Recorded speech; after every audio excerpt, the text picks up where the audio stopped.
오늘 본 말씀은 받들어서 신실하신 하나님이라는 제목으로 은혜를 나누기를 소원합니다. 윌리엄 셰익스피어, 영국의 유명한 희곡 작가가 끝이 좋으면 다 좋다. 우리나라는 그렇게 했나 보다. 끝이 좋으면 다 좋아. 이렇게 번역을 한 것 같습니다. All's well, that ends well. 한 여인이 한 남자를 사랑했지만 이 남자가 그 여인의 사랑을 받아들이지 않습니다.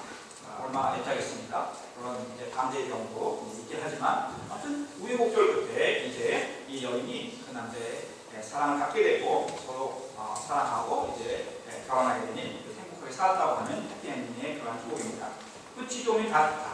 우리가 거기에서 이제 많은 분들이 공부를 마치고 갈 때 우리들이 이런 얘기를 많이 해줍니다. 덕담으로 하는 것이죠. And good, alles good.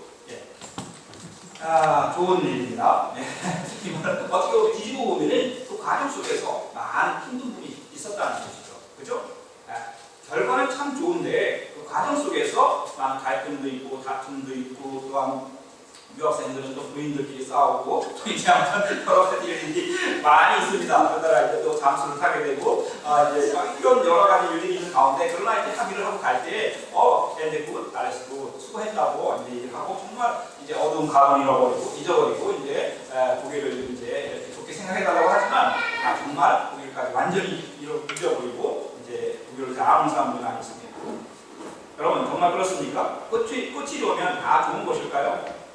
우리나라 속담에 뭐로 가도 서울로만 가면 된다는 말이 있습니다. 굉장히 위험한 속담이죠.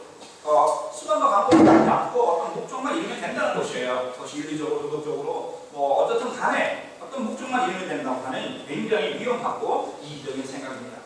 이런 것이 우리 삶에 녹아져 있는 경우도 많이 있고요. 그런데 이것이 신앙 가운데서도 이런 모습들이 종종 들어와 있다는 것입니다. 마치 어떤 사람이 굉장히 축복을 많이 받고 또 이렇게 높은 집에 올라가고 좋은 일이 많으면 그 사람이 마치 좋은 신앙이 좋은 것처럼 생각을 하게 되고 또 고난과 역경 가운데 있는 사람이 있으면 저 사람이 신앙이 없어서 하나님께 벌 받아서 그렇다고 생각하는 그러한 아주 비성경적인 생각을 하는 경우가 많이 있습니다. 여러분 정말 성경에 그렇게 나와 있습니까? 성경에 나오는 수많은 위인들의 모습이 어떻습니까? 그들은 항상 고난 가운데서 하나님을 바라본 사람들이었습니다. 오늘 우리 한수민 집사님께서 기도하셨던 그 야곱 역시 마찬가지죠. 그분이 얼마나 고생을 많이 했습니까?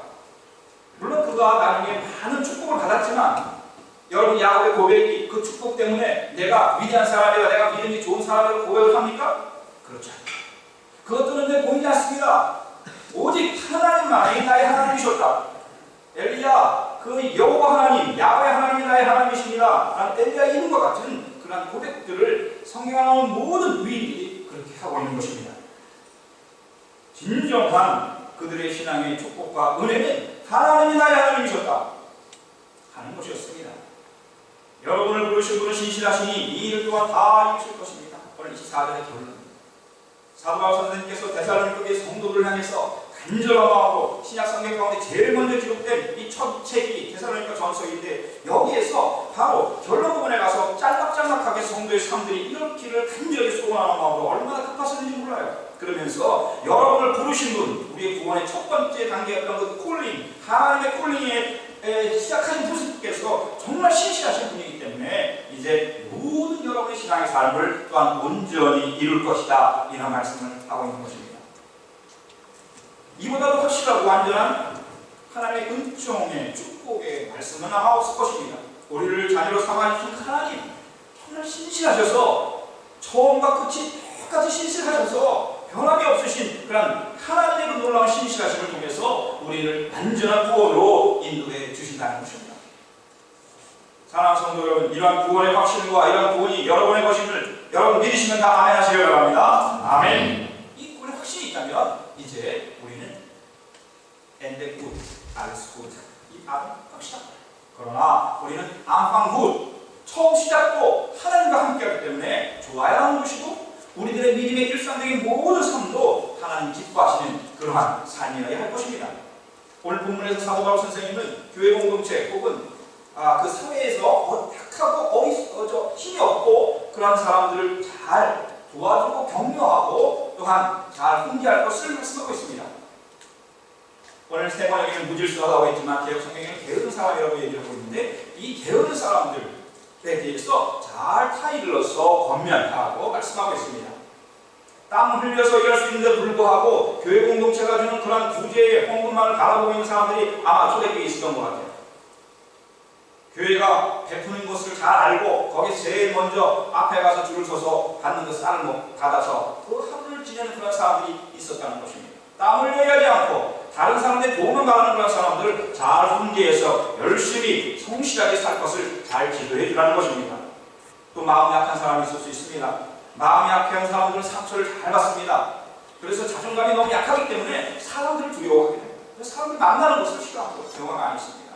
바울은 그들에 대해서 어떻게 격려하라고 말씀하고 있습니다. 격려하라, 그들을 위로하라. 마음이 약한 사람들이 격려받아야 합니다. 여러분 마음이 약해지면 우울증이 생기는 건 여러분 아시지 않습니까? 우울증을 이기는 방법은 사람들의 따뜻한 격려 속에서 힘을 얻어야 하는 것입니다. 파울 토르니에라고 하는 스위스의 정신의학자가 고통이라는 책에서 소외와 상실감의 현대인들이 차이가 왜 그 원인이 뭐냐? 물질적인 풍족함에도 불구하고 그들은 정신적인 빈곤감에 사로잡혀 있다는 것입니다. 그래서 소외와 이 상실감, 그래서 또 우울증에 걸렸다고 하는 것입니다. 이들 역시 따뜻한 격려가 필요하다는 것입니다. 어떤 인간적인 따뜻함도 있지만 정말 예수 그리스도의 사랑에서 나오는 무조건적인 사랑에서 나오는 그런 따뜻한 격려가 필요하다는 것입니다. 그리고 힘이 없는 사람들, 약한 사람들, 이 약한 사람들 경제적인 약함도 있을 수 있고 육체적인 약함도 가운데 있는 사람도 있을 수 있습니다. 그런 사람들이 교회 공동체에 있었을 때에는 구체적으로 도와줘야 한다는 것입니다. 말로만 도와주는 것이 아니라 구체적으로 그들의 약함을 도와주라고 오늘 말씀하고 있는 것입니다. 힘이 없는 사람들 도와주라. 마찬가지로 우리가 이 본문을 영적으로도 해석할 수 있습니다. 영적인 희망 가운데 있는 사람들, 기도하지 않고 하나님 말씀 가까이 나가는 것 하지 않고 인간적인 세속적인 사람 하나도 구별되지 않는 그러한 사람들, 영적인 희망 가운데 있는 사람들에게는 신실하게 성실하게 하나님 앞에 가까이 나아가도록 권면하고 훈계해야 한다는 것입니다. 하나님의 말씀과 상관없이 사는 사람들, 이 사람들에 대해서 잘 권면해주고 타이어줘야 한다는 것입니다. 영적인 상처가 있는 사람들에 대해서는 어떻게 됩니까? 따뜻한 격려, 예수님의 사랑을 가지고 그들과 함께 아파하는 컴패션의 그런 마음을 가지고 그들을 위로해 줘야 된다는 것입니다. 긍휼의 마음을 갖게 된다는 것입니다. 격려를 해줘야 된다는 것입니다. 그리고 영적인 무력감 가운데 있는 사람들을 위해서는 어떻게 됩니까? 함께 기도하며 함께 깊은 관심을 가지고 도와주어야 한다는 것입니다. 또 내가 영적인 무력감 가운데 있다면 도움을 받아야 하는 것입니다. 그것이 부끄러운 일이 아닌 것입니다. 함께 모일 때에 우리의 이 무력감이 변화해서 성령이 충만한 가운데 활활 타오르는 뜨거운 능력의 공동체가 될 줄 믿습니다. 가운데서 내가 거기 들어가면 나도 같이 불타오르는 것이죠. 이것이 영적인 무력감을 이겨내는 방법인 것입니다. 사도 바울 선생님은 이제 모든 일에 있어서 오래 참고 또 악으로 갚지 말라고 항상 좋은 일을 할 것을 권면하고 있습니다. 세상적인 방법은 악으로 갚는 거예요. 그건 나쁜 건 아닙니다. 악한 일을 했으니까 그만큼 벌을 받아야 된다. 역시는 고통을 받아라. 이렇게 하는 것이 세상적인 그런 논리인 것입니다. 그러나 신앙의 뒷값보면 정반대입니다. 무엇입니까? 오래 참는 것입니다. 오래 참는 것이 사랑이라고 말씀하고 있습니다. 언제까지 참습니까? 신실하신 하나님께서 온전히 이루시기까지 참아야 하는 것입니다. 그리고 적극적으로 항상 좋은 일, 착한 일을 찾아서 해야 한다는 것입니다. 이것은 도덕적 윤리적인 기준을 훨씬 넘어서는 그런 차원입니다. 가난한 자, 병든 자, 외로운 자들을 모른 척하는 것, 그것도 역시 착하지 않다는 것입니다. 착한 행실은 돈과 시간이 여유가 있어서 하는 것이 아닙니다. 착한 행실은 없는 가운데도 정말 나의 주신 걸 감사하면서 장어나는 것입니다. 여러분 굉장히 가진 것이 많은 사람들은 늘 궁핍해합니다. 결핍, 내가 없다고 생각을 합니다. 굉장히 역설적이죠. 그러나 작은 것 하나에도 감사하는 사람들, 가난하지만 작은 것 하나 두 개가 생기면 너무너무 천하로운 것 같이 기뻐하는 것을 볼 수가 있습니다. 여러분도 그렇습니다. 시간이 없다고 하지만 정말 시간이 없습니까? 정말 시간이 없습니까? 정직하기 바랍니다. 정말 하나님께 여러분들이 드리는 시간이 적다면 그것도 착한 일은 아닌 것입니다. 항상 오늘 본문에 굉장히 중요한 단어는 항상 해야 한다는 것입니다. 사도 바울 선생님은 신앙적인 성도들의 아름다운 세 가지 삶을 항상 기뻐하고 끊임없이 기도하고 모든 일에 감사하는 말씀으로 이제 말하고 있습니다. 항상 끊임없이 모든 일에 기뻐하고 기도하고 감사하는 것입니다. 이것이 하나님을 기쁘시게 해드리는 하나님의 마음, 하나님의 뜻이라는 것입니다. 하나님의 뜻이 무엇인지 모르겠습니다. 나에게 하나님의 뜻을 가르쳐주세요 하는 분들은 이 말씀에 주의하시기 바랍니다. 내가 하나님의 뜻을 알지 못한다면 기도해야 하는 것입니다. 내 주의 조건에 감사해야 하는 것입니다. 또한 하나님께서 나와 함께 하신다고 하는 것에 대해서 기뻐하며 하나님께 영광을 돌려야 하는 것입니다. 언제? 항상 끊임없이 모든 일에 가끔 또 내가 하고 싶은 일에 이건 내게 주는 것입니다. 오늘 사도바울 선생님은 항상 끊임없이 모든 일에 감사하라는 것입니다. 내가 부족할 때, 좋지 않은 일을 할 때 하나님께서 이걸 변화시켜서 더 좋은 것으로 하나님의 영광을 드러내려고 하시나보다 라고 감사해야 하는 것입니다. 그런 사람은 감사가 풍성해지는 것이죠. 기도할 거리가 얼마나 많습니까? 처음에 30초 기도하면 힘들 수 있어요. 그러나 그 기도를 시작하게 되면 1분, 10분, 5분, 30분이 짧습니다.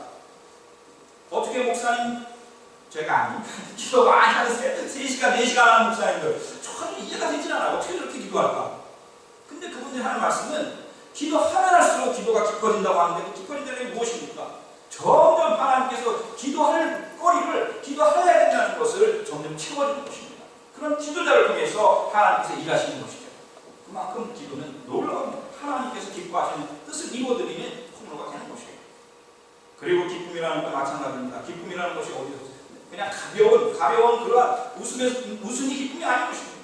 기쁨은 성령의 열매 가운데 있는 것입니다. 이 기쁨을 통해서 우리는 하나님과의 깊은 교제 가운데 있음을 확인하는 것입니다.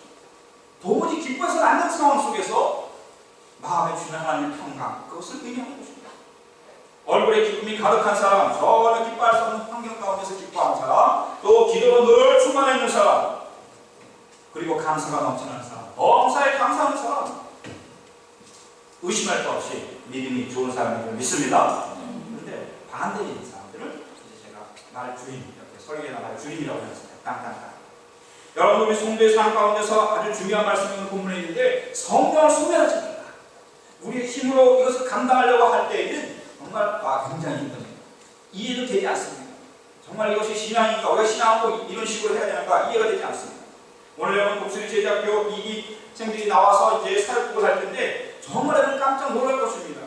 그들이 이끌어가신 분이 누구이겠습니까? 그들이 누구의 이끌을 받아서 이 사역을 감당했습니까? 성령을 따라서 그렇게 한 줄 믿습니다. 그런데 성령께 가까이, 성령은 계속 우리에게 가까이 오시는데 우리는 그것을 쳐냅니다.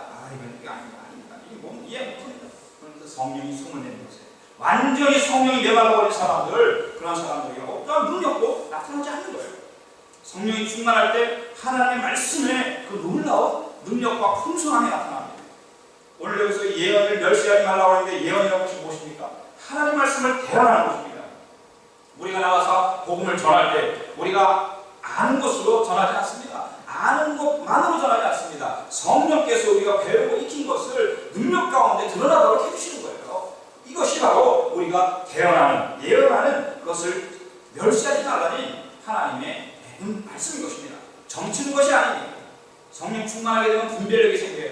영적 분별력이 생깁니다. 이것은 점치는 것이 아닙니다. 내 감정을 바라보는 것이 아닙니다. 내 어떤 정보력을 테스트하는 것이 아닙니다. 성령 충만할 때 분별력, 분간, 모든 것을 분간하며 또한 좋은 것을 할 수 있는 은혜를 주신다는 것입니다. 좋은 것이 왔을 때 그것을 꽉 잡아야 하는 것이죠. 좋은 것이 왔는데도 불구하고 분별력이 없어서 이것이 좋은 것인지 나쁜 것인지 분별하지 못할 때 굳게 잡지 못하는 것입니다. 좋은 것이 오면 굳게 잡아. 하나님의 영적인 그 축복들이 다가왔을 때에는 야곱처럼 잡아야죠. 굳게 잡아야죠. 성령 충만한 사람은 이러한 은혜를 경험한다는 것입니다. 그리고 악한 것은 모양대로 버리라는 그 말씀 또한 다가오게 되는 것입니다. 자연히 되는 것이죠. 끝으로 우리 사도 바울 선생님께서는 하나님께서 주시는 완전한 구원, 영과 혼과 육의 그 구원을 간절히 간구를 합니다. 이 구원으로 이끌어주시는 분은 평강의 하나님이라는 것이죠. 평강이라는 것은 무엇입니까? 영적인 안정감인 것입니다. 여러분들 영적으로 막 불안한 사람도 있습니까? 그것은 평강의 하나님이 함께 하심에도 불구하고 자기 인간적인 어떠한 근심과 의심을 자꾸 의뢰하는 것입니다. 평강의 하나님, 오늘 평강의 하나님께서 우리의 영을 사로잡으시고 우리의 지정의, 우리의 혼을 사로잡으시고 우리의 육신의 약함까지도 사로잡아 주셔서 우리 주님 오실 그날에 완전한 구원으로 이끌어 주실 줄 믿습니다. 하나님과의 평화를 깨는 사람, 그것은 다 깨지는 거예요. 하나님과의 그런 관계, 평화의 관계가 깨지게 되면 인간과 인간 간의 관계에서도 깨져버리는 것입니다. 이 하나님의 평강이 우리를 온전한 구원의 삶으로 날마다 일상적인 삶 속에서 하나님의 은혜를 경험하게 하고 축복의, 영적인 축복의 상태로 나아가게 해주시는 것입니다. 우리 예수님께서 이것을 이루기까지 이제 한 가지 남아놓은 게 있습니다. 우리 예수님께서 성육신하셔서 인간이 되셨고 마음간에 태어나셔서 고난당하시고 3년 동안 하나님의 말씀을 전하시고 또한 십자가에 돌아가셔서 또한 지옥까지 내려가시고 또한 부활 승천하셔서 하나님 보좌 우편에 앉아 계신데 이제 마지막으로 우리의 구원을 온전히 이루기 위해서 한 가지가 딱 남았는데 그것이 바로 파루시아인 것입니다. 재림, 예수님이 다시 오시는 것입니다. 이 예수님의 주님이 다시 오시는 날 우리는 그날을 기다리며 사모하면서 살아가는 사람들인 것입니다. 우리 성도들에게 그날이 축복의 날이요 정말 신랑이 신부와 결혼하는 그러한 아름다운 영적인 그러한 결혼식과 같은 날인 것입니다. 여러분 신부가 결혼식 안 기다리는 신부 한번 손들어 보세요. 그날이 난 너무너무 싫어 이런 사람 아무도 없을 것입니다. 얼마나 그날이 오기를 이제 그때가 피크예요. 그 다음부터 이제 내려가긴 하지만 아무튼 그날이 오기를 간절히 기다리잖아요. 예수님의 오심의 재림은 바로 그런 의미입니다. 정말 축복의 날인 것입니다. 그러나 이 예수 그리스도가 없는 사람들, 예수님을 알지 못하는 사람들에게는 심판과 수치와 끔찍한 저주의 날이 될 것입니다. 무서운 날이 될 것이에요. 왜? 예수님의 재림은 그만큼 예수님 늦게 오시는 게 좋아요. 왜? 구원받은 사람들이 아직도 있기 때문에 나의 가족 중에서 나의 아들, 딸들 중에서 아직 예수님을 인격적으로 만나지 못한 사람이 있다면 정말 깨어서 기도해야 되고 나의 생명까지 내려놔서 전해야 되는 것이다. 복음을 전해야 되는 것입니다. 그것 아니면은 예수님 내탁 오시면은 정말 끔찍한 그런 고통이 있다는 거예요. 우리 주님께서 다시 오시는 그날 우리들의 온전한 구원 그 안으로 다 들어가시는 우리 사랑하는 성도님들이 다 될 줄 믿습니다.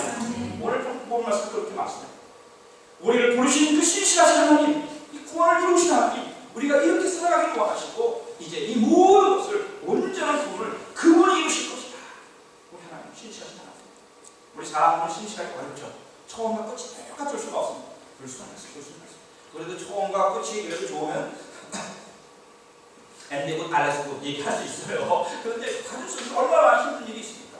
우리 사랑하는 성도들의 과정은 시작도 좋고 또 그 과정도 좋고 끝도 좋아서 모든 것이 그런 축복을 누리는 삶인 줄 믿습니다. 이것이 믿음인 것이에요. 여러분 이제 아름다운 열매들이 많이 맺어가는 그런 가을입니다. 정말 거듭의 축복이 있는 절기입니다. 사랑하는 성도님들, 오늘 또 우리가 아름다운 열매를 하나님께 드릴 것입니다. 오늘 여러분 한 사람 한 사람이 하나님을 기쁘시게 해드리는 그러한 축복의 열매들이 다 되시기를 예수님의 이름으로 간절히 축원을 드립니다. 아멘. 하나님 감사합니다. 오늘 또한 사도 바울 선생님께서 데살로니가 교회 성도들에게 보내셨던 그 간절한 마음이 담긴 하나님의 말씀이 그 편지가 오늘 2014년 5월 21일 하나님께 예배를 드리는 우리 미연백 우리 사랑하는 하나님의 아들딸들을 위해 다 임하게 도와주시옵소서. 예수님의 이름으로 간절히 축복하며 기원하옵나이다. 아멘.